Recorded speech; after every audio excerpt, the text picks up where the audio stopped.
Welcome to today's Mica Shift demonstration. How many of you have done Mica Shift before? Okay, so about half of you, or maybe a little bit more, have done Mica Shift. Mica Shift is a fun way to do some different designs in your clay. And I researched it and found that there were a couple ways that I hadn't really thought of before, so hopefully you'll all walk away with something new that you can take back and use. When we talk about Mica Shift, we're talking about the mica that is already in the clay. And those clays would be your metallic clays and all of your pearl clays. You can also make your own Mica Shift if you really want to mix it up, and you have to use a lot of mica powder and true mica powder and then mix it into your clay. I don't know, the thought of that made me think of glitter, and I thought, no way am I going to do that. So I'm going to stick with just your pearls and the metallics and kind of show you what you can do with those, because you can really get quite a range of color just by mixing up, and they're really quite beautiful. Just to give you an idea, here's a couple of different things that are done already. These are ones where you take slices off of them. And they're just little mini canes. This is a baked piece. This was pearl backed with ecru. And this one probably, I did it when I went to bed last night. I didn't check the oven, so it probably overheated a little bit because it's a little brown. Anyway, so those are some examples of things that you can do. The kind of clays, as I mentioned, I am using Primo. They are all Primo accents that would be what you're looking for. So this is gold. You can get it either in the 1 pound block, or you can get it in the small 2 ounces. So this is another, this is copper. So that's a metal. And then there's also the ones that are like, this is graphite pearl, because it has pearl in it, it also will work. This is purple pearl. This is peacock pearl. It's pretty blue color. And this is another pearl, I can't remember the name of it. Bright green. Bright green pearl, yeah, bright green pearl. Silver, it's not silver. And so there's a variety. There's other ones I don't have here, but those are the Primo colors. I think Bridget said she brought the Cernet metallics. Those are new, and I have not played with those. So Cernet brand, and so we might be able to see how that works when she plays with hers. So those are the clays we start with. And what you want to do is you want to mix up. You can mix colors together, but you have to have at least 50% of your it has to be the metallic or the pearl. And remember that those that are already mixed are already going to have some other colors in them, so I wouldn't go to 50% if I was using one of these pearls that have the other colors in it, because these are really quite opaque already. But you can mix other colors into them, which is what I did with some of these other pieces. These were not, you know, these I did mix with other colors, and like that, and like this one. So, I'm going to start by saying that the first thing that you're going to want to do is you're going to want to take your clay. Now this is pearl. And you can see here that it's not mixed up because it's got some streaking in it still. That tells you that the mica is not aligned. So the first thing we have to do is we're going to have to align the mica. And we do that with the pasta machine. And depending upon what you're going to do with it, depends on where you're going to end as far as the number. But I'm going to do it on the thickest setting because I'm going to show you how to use a stamp in it first. So just a reminder, we don't ever use the lowest number on our pasta machines because it puts too much stress on the gears. So we always want to go one up from that as far as when I talk about the thickest setting. On here, it starts at 0, so for me that will be 1, okay? it's already on one. So all I'm gonna do is mix this, and there is some myth out there that says that you have to keep it in the same direction. That is not accurate, and that you can actually move it around and get it mixed up. It doesn't matter. So that was something I learned, because I also was under the impression that you had to put it in the same way to align the mica. Not true. So all I'm gonna do is So who clarified that information for you? blue bottle. Okay. That's what I forgot. I will email y'all a couple of links, because I did forget to bring that. So all I'm doing is putting it through so that I can get rid of these streaks. So I'm going to keep doing that until they're gone.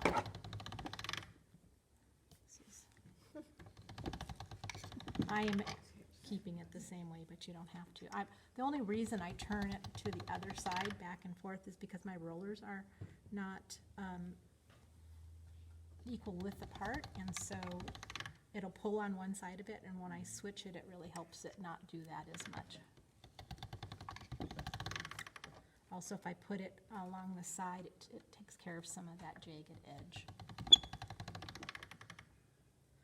So, you know, it's probably 10, 12 times that you're putting it through. You can still see there's streaking there. Because I'm pushing it over on its side, sorry. No, you're good. I'm following you. I'm stalking. You have to keep going with it then. But Mica Shift is just, because we're aligning it, what we're gonna do then is we're gonna switch up certain parts of it, just, you know, via either a stamp or some way to move it, so that it then gives a very flat but distinct design. Okay, we're getting there. Okay, see that? That's pretty good. I do have a line up there, but that's from me folding it over. But you can see that it's pretty well done. Okay. Where's that one piece? Can you give me that one on the corner there, the one that's baked? Yeah. Okay, so this piece is baked. This piece is baked. This has a design in it. It kind of looks dimensional, but it's flat. And that's what we're attempting to do here, is to get the shift in the design so that you can then have it's kind of like it's like, what would you say, it's color on color? It's, what's that? Yeah. Okay. So here's the piece. What we're going to do is we're going to use a stamp. So when you're doing it, you have to think about innies or outies. And I'm going to call this an outie because what I'm trying to do is get raised pieces. So when I push into it, I'm going to get these ridges that are standing up. So that's the kind of stamp that I want to get, and I'm just going to use this one. Actually, I think I'm going to I'll use this one. Is that your water? Thank you. Is it rubber? I mean, is that a rubber stamp? So this is a rubber stamp. You're going to want to use something that's fairly deep as well. That's the other prerequisite. So there are lots of different places that you can get stamped. These happen to be ones that are, this is Lisa Pavelka, but there are others. And I think instead of doing it on ivory, pearl does not show up all that well. So sometimes mixing a little metallic in it is better. But I want to try this peacock because this is such a beautiful color here. Let me see. I mixed the peacock with some other colors last night. Just warm it up a little bit here. Because I conditioned it last night, I do need to warm it up a little bit today. But it is already conditioned, and it was already lined. But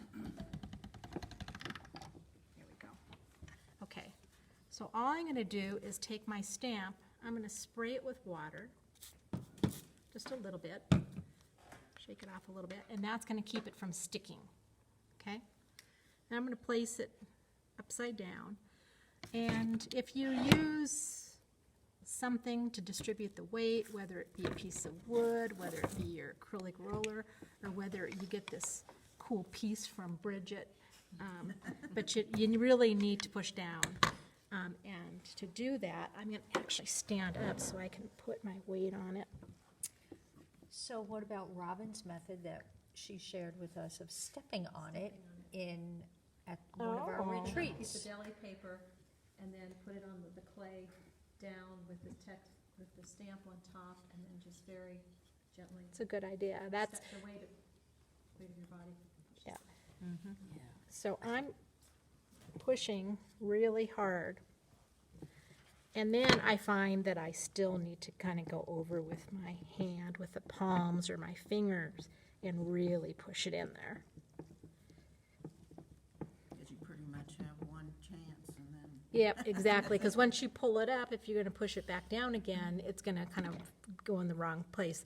If you did this, it's really gonna stretch your rubber stamp, and you're not wanting to do that. So once I push it in, get it really good.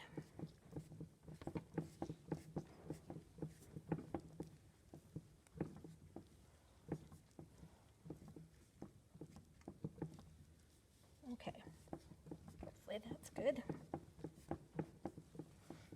I have also gone so far as to put it through my pasta machine, but you really got to use your widest setting, and your clay has to be thinner to do it. But it can really make a mess if you don't have it on the right setting, and it can just splay it, so I wouldn't suggest it. Okay. I think that's pretty good. So then I lift it up and I get this pattern. But we're not done yet. So now I'm gonna take a new blade. And these short ones that bend are really what you want.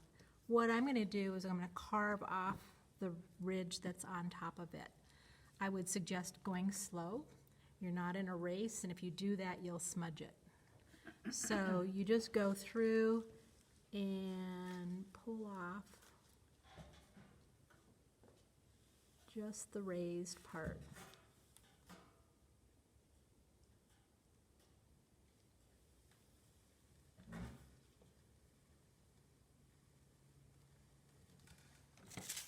Okay. And the part that you're pulling off, you can reuse that clay again. Now, some people, if you are good and you get a good piece, you can flip it over and put it on another piece of clay and use it that way. But with this kind of a design, it's not coming off as one piece, it's just coming off as little parts. You don't want to gouge it because this is not very deep, that this mica shift hasn't gone down that far. So you definitely don't want to gouge it. But as you can see here on this side, we now have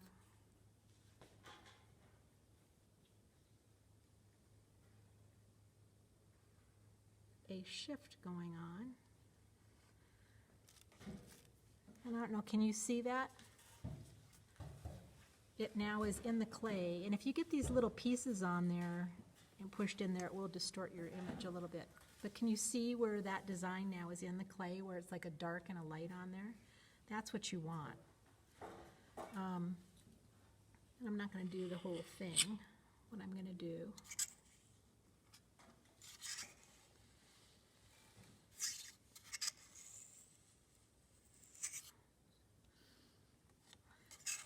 that's the downside of this background.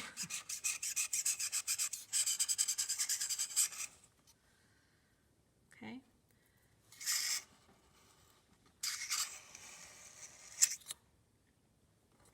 Okay, I'm just gonna.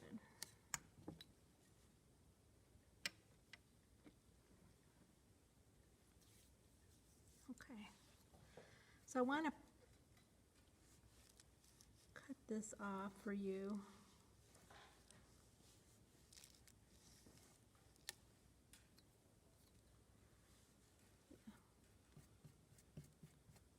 brush off the pieces. So you can see then, I will pass that around so you can kind of see. I didn't finish a couple pieces, but you can see it. So now I've got this piece here that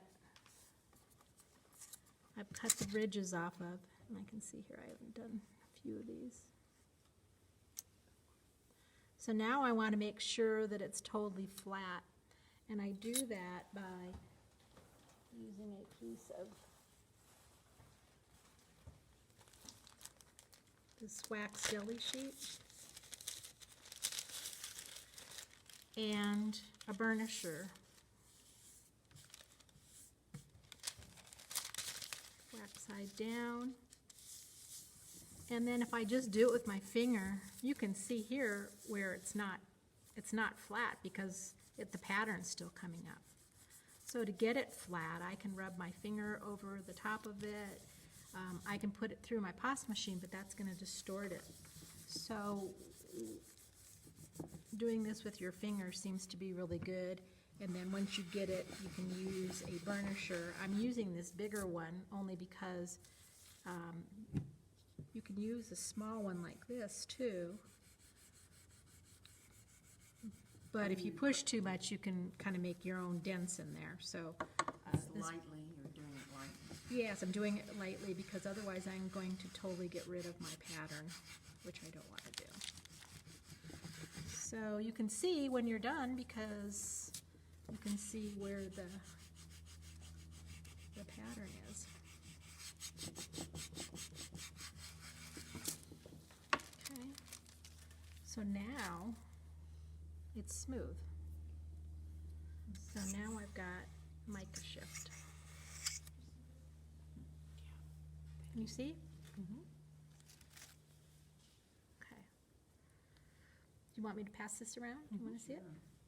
Okay. So that's one way to do it, is to use a stamp and to cut off the ridges. And I think that's traditionally how most people do it.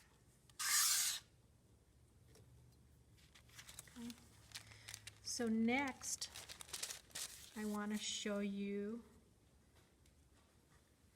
how to take a piece of clay, and this is, I think on the directions that I sent out, I gave you a recipe, and that recipe was 2 parts gold, 1/2 part,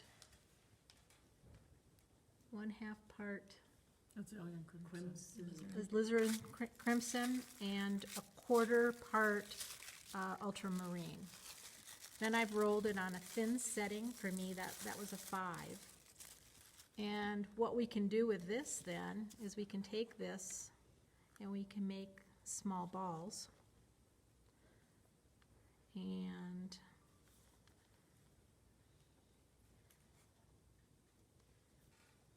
this might take a little bit, but maybe I could have Robin do this while I do the next one.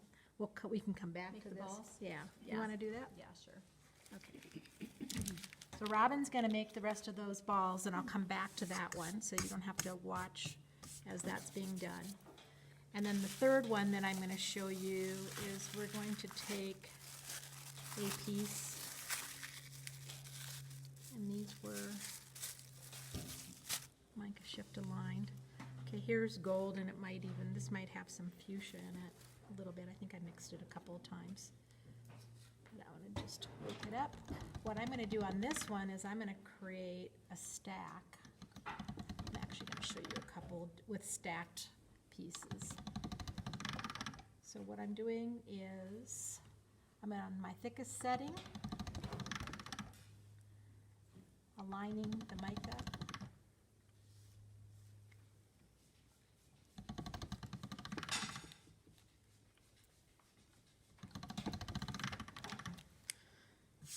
All right, and then, I don't have my lines, but what I'm going to do is I'm going to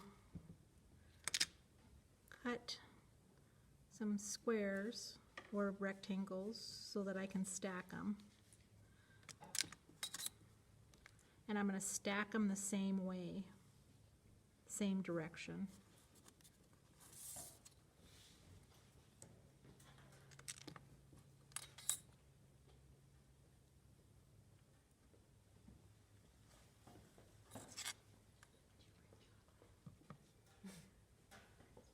I heard that. But I'm just making a stack is all I'm doing here. And I'm gonna go ahead and make it. Okay, so I've just made a stack. It doesn't matter the shape, it doesn't matter the size.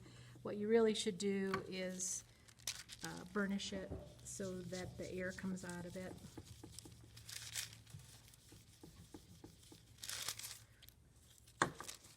And then, I'll first show you this one. We're going to use this fondant cutter. Let's use this one. So this is the fondant, what would they call this? A fondant mold maybe? Fondant press, fondant design, texture, something like that. Is it hard? It's hard plastic? It's hard plastic, yep. It's rigid. Where do you get those? This was AliExpress. And, On sale.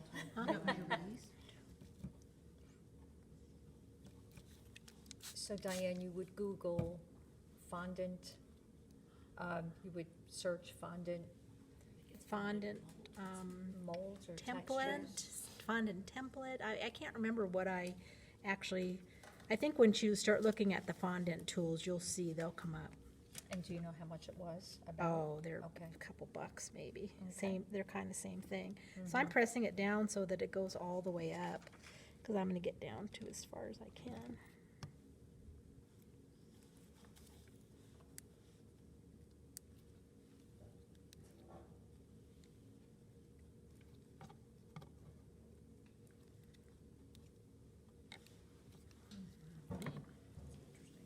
Chrysanthemum. And now what I'm gonna do is I'm gonna gently squish it back together.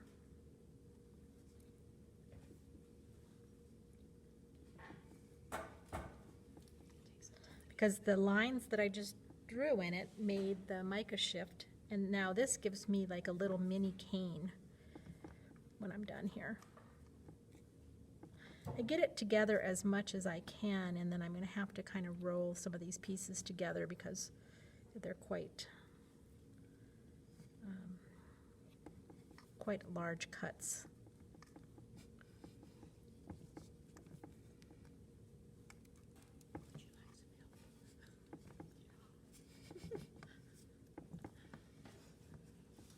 And I haven't even tried some of these yet, some of the designs that I got. So, not quite sure what they all do.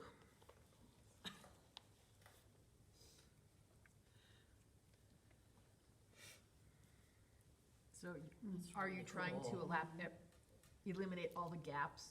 I'm trying to eliminate all the gaps, yes. So when they're pretty much together like that,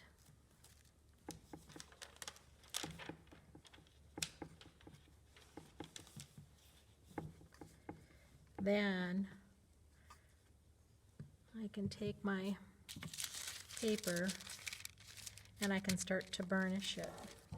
Again, I'm going to be gentle here because I really want that to show up, but I've got to eliminate the gaps in order for me to get a nice slice off of there.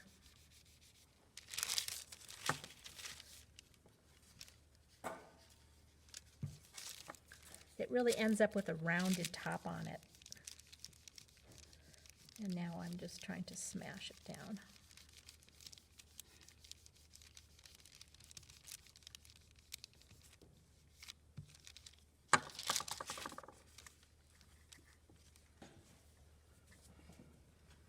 Okay.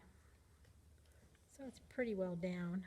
I'm going to slice a piece off for you so you can see it.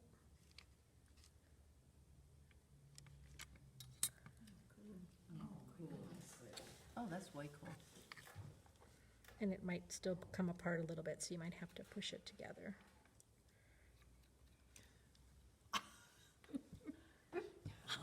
Ta-da!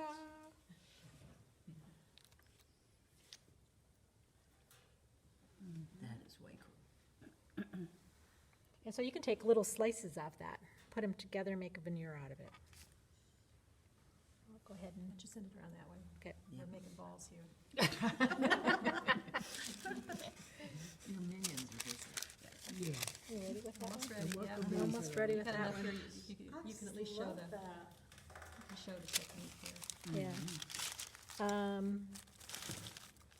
Okay, while we're doing that, here are a couple of pieces of clay that I have probably multiple metal colors in them or mixtures of different, and I just clumped them together. And what I'm gonna do here is I'm going to, you see that has a bunch of different ones on there.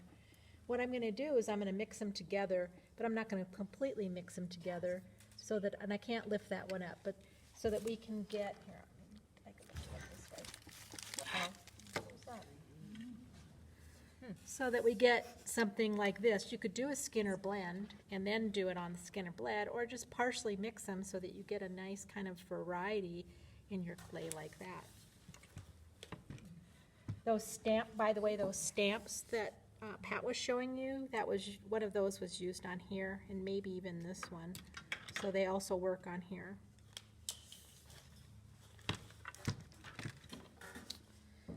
So I'm going to use this one because it has a lot of variations in there, and all I'm going to do is mix them.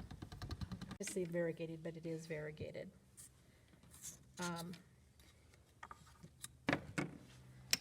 And on that one, I just used a stamp.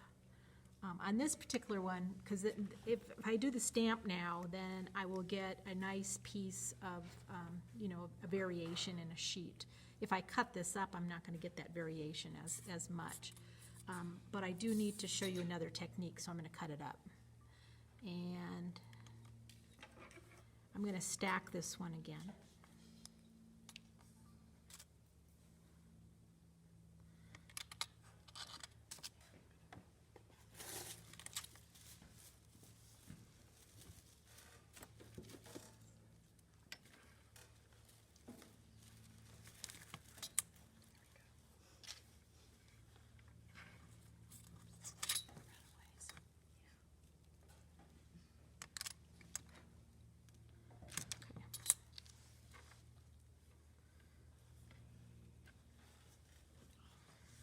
I don't have my lines here to cut, so I'm way off. Kat took my lines away. It's all her fault. We'll figure something out. Where's my? Okay, so I'm just gonna burnish that down, try to take care of some of the air out of there lightly.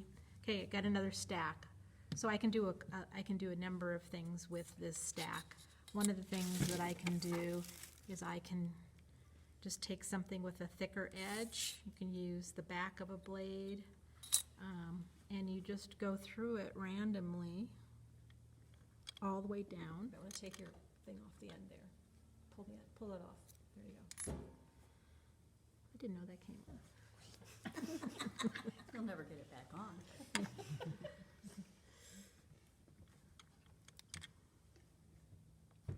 So I'm going all the way down.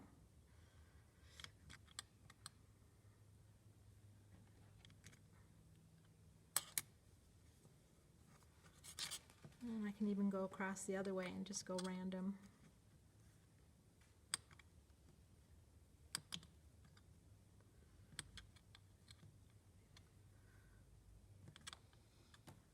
And then I can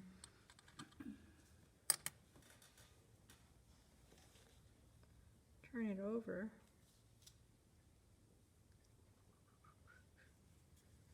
Kind of squish it together a little bit. Turn it over, and then maybe on the other side I'll use a different blade. Maybe I'll actually use the front of my blade and go through and do more.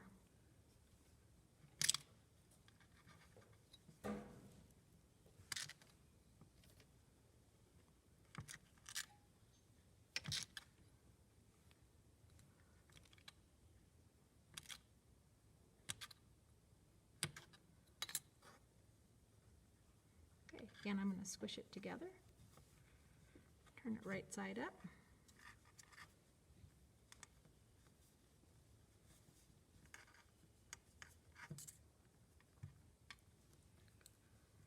Okay. I'm going to just burnish it just lightly to keep it all together.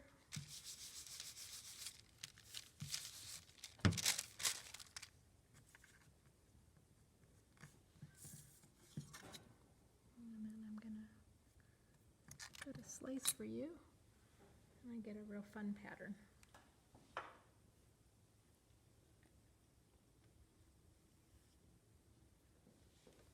Can we see it here first? Thanks. Okay. Excellent, thank you. Okay. I can use a wavy blade when I'm doing it, and I get something like this. You can nest the wavy side of the blades together, and you can get, you know, a really fun little piece like that. This is another one that I did kind of like that, the one that I just did. It's a fractionated kind of cane. I can take elements, cutters, and go into it and make designs at will. So you can poke anything into it just like you would do with Mikumi. This one's a little dirty, but, and then Robin has taken, and that first one that we had the recipe for, I went to the thinnest setting after I aligned my mica. And then she made these little balls, just random little balls, and rolled them up. So now I've got a pile, and what I'm going to do is push them together. All that work, Robin. And they got them perfectly round, I'm sure. Well, you don't want them perfectly round. You want them all different sizes. Yeah, you don't want them perfect. Because what we're going to do is we're going to make burlwood. This was and this is a video on YouTube that Robin came across, actually. And I think, did you bring your bowl that you made? So she has a bowl that she's made this out of. So I just, Katie Gordon. you don't want to squish too much because you can, you know, lose some of your definition. But you squish it together enough. Just reminds me of a granola bar or something. Yeah, it looks edible. Yeah.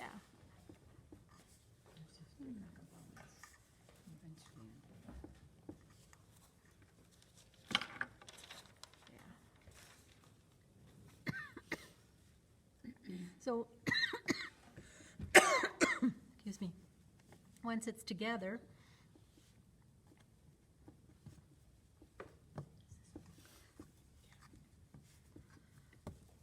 and I'm going to just burnish it lightly again. And then I can take a cut.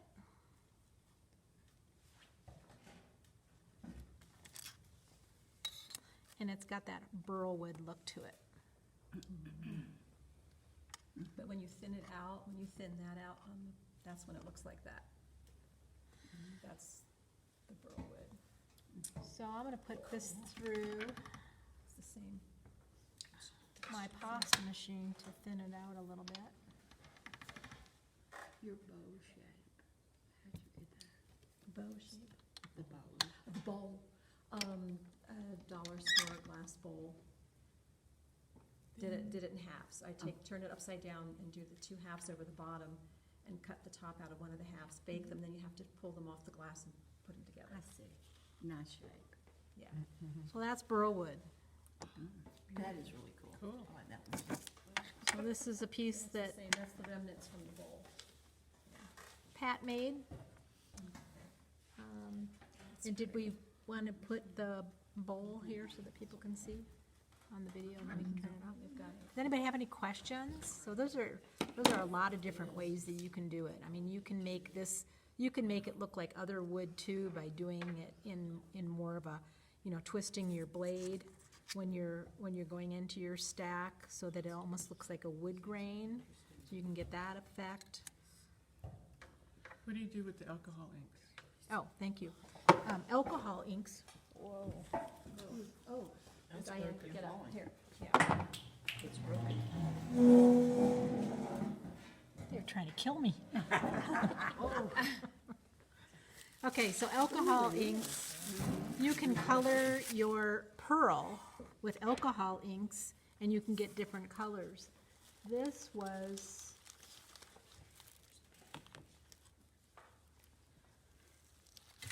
is pearl that was colored with indigo alcohol ink. Pretty. And then I did the same pattern. This one's not quite smoothed down yet, so I'd have to work on that a little bit. But you can see I can use any color that I want. It is a little messy to work with, but you can take your alcohol ink and you can, and it's still, alcohol ink's kind of translucent, so it still gives you enough to see the mica powders through it. What you don't want to do is overwhelm your mica powder with so much opaque clay that you can't really see them. So let's use amethyst. And it's always going to be lighter than your alcohol ink because you're using pearl, and I'll only use a little bit. So all I'm going to do is put a couple of drops on it. And this may not be enough, but I always go back and add more. And then, because it's such a mess on your pasta machine, I always mix it in here first.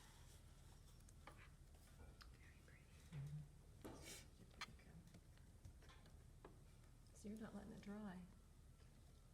I'm not. Huh. Do you guys let yours dry? Yeah. Do you?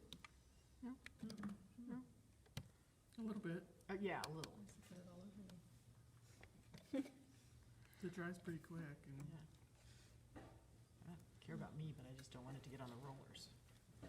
Yeah, so what I do is I usually will roll this. I hope I don't get it on your tile here.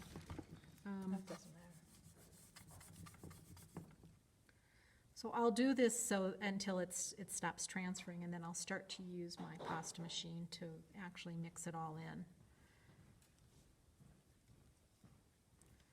That's pretty much what I do too. Yeah.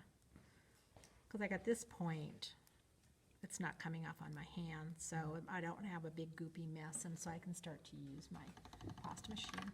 If you use a lower number on your pasta machine to mix color in, it goes faster. I didn't use a lot of color on this. This is going to be a really light version of it. But I'm both mixing and aligning the mica at the same time. This is going to be really light. I need a lot more alcohol ink to make it a darker color. And then from there, I'm going to, because in this case I might want to stamp it. I can do either. I can build my stack, but since I have a little piece here, I'm going to go ahead and you can see that there's still some mica that isn't aligned there when you get those stripes. So in this case, I'm going to bring it back up to a 1 because I'm going to stamp in it. And I think what I can do is show you, if you want it darker, you would add a lot more color to it. It's all on my hand. And let's see. Let's just use one of these, and I'm going to go ahead and put some water on there again. And then just really push down again.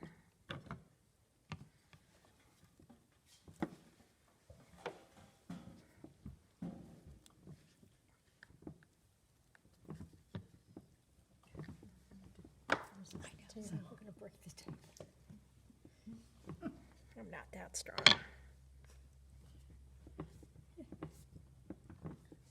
Would you ever flip it over and push the clay into the stand?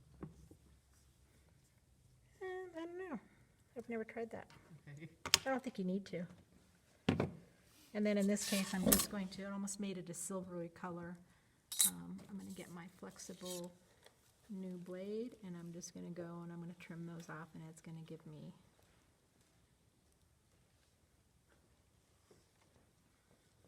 there's my Mica Shift. Now, here I did an example, and you guys can look at it. In that case, I didn't trim, I just put it through my pasta machine, so you still get a shift, but you get a way better shift if you trim before you flatten.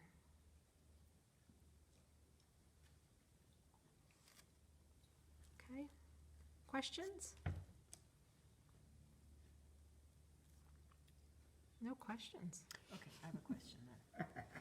If you make a sheet of Mica Shift and you don't use all of it, and so you carefully put it away, Yep. and then forget it, and then remember it or discover it anew. Then you bring it here and you Then you give bring it it, up. yeah. At this point, it's not conditioned, it's kind of hard and it's kind of dry. Any remedy to that?